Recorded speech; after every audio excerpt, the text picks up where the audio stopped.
প্রক্রিয়াগত ত্রুটি ও দুর্বল তদন্ত কি পণ প্রথার জনিত মৃত্যুর মামলায় অভিযুক্তকে খালাস দিতে পারে? শুধুমাত্র কারো বাড়ি থেকে অস্ত্র উদ্ধার হলেই কি আর্মস অ্যাক্টের অধীনে দোষী সাব্যস্ত করা যায়? আর এটি রেটিফিকেশন ডিডের মাধ্যমে কি কোনো সম্পত্তির পরিবর্তন করা সম্ভব? এই সপ্তাহে গুরুত্বপূর্ণ বিচারিক আপডেটগুলি তুলে ধরা হলো।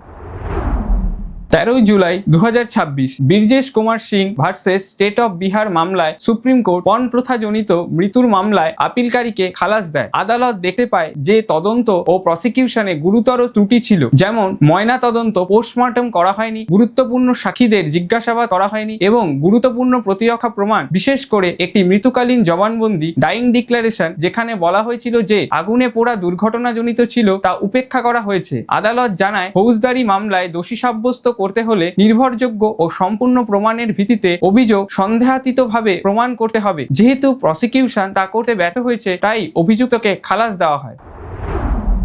একই দিনে state of Jharkhand versus Jagdish Lakra মামলায় সুপ্রিম কোর্ট আর্মস অ্যাক্টের অধীনে অভিযুক্ত ব্যক্তির খালাস বহাল রাখে। আদালত রায় দেয় যে শুধুমাত্র কারো বাড়ি থেকে একটি আগ্নেয়াস্ত্র উদ্ধার হওয়ায় দোষ প্রমাণের জন্য যথেষ্ট নয়। প্রসিকিউশনকে অবশ্যই প্রমাণ করতে হবে যে অভিযুক্ত অস্ত্রটির ওপর সচেতন দখল কনসাস পজেশনে নিয়ন্ত্রণ রাখতেন। আদালত আরো উল্লেখ করে যে উগ্রপন্থা প্রভাবিত এলাকায় অনেক সময় ভয় বা জোরপূর্বক অস্ত্র রাখতে বাধ্য করা হতে পারে। এমন পরিস্থিতিতে সেই দখলকে আর্মস অ্যাক্টের 1959 এর অধীনে সচেতন দখল হিসাবে গণ্য করা যাবে না।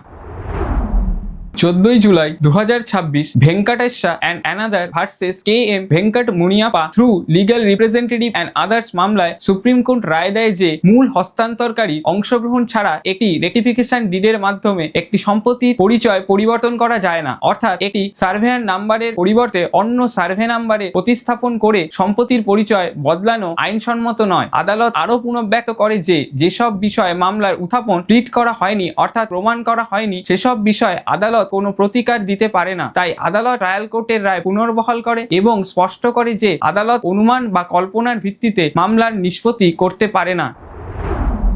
এই ছিল এই সপ্তাহের গুরুত্বপূর্ণ বিচারিক আপডেট। আরও গুরুত্বপূর্ণ আপডেটের জন্য ল টাইমসের সঙ্গে থাকুন। ধন্যবাদ।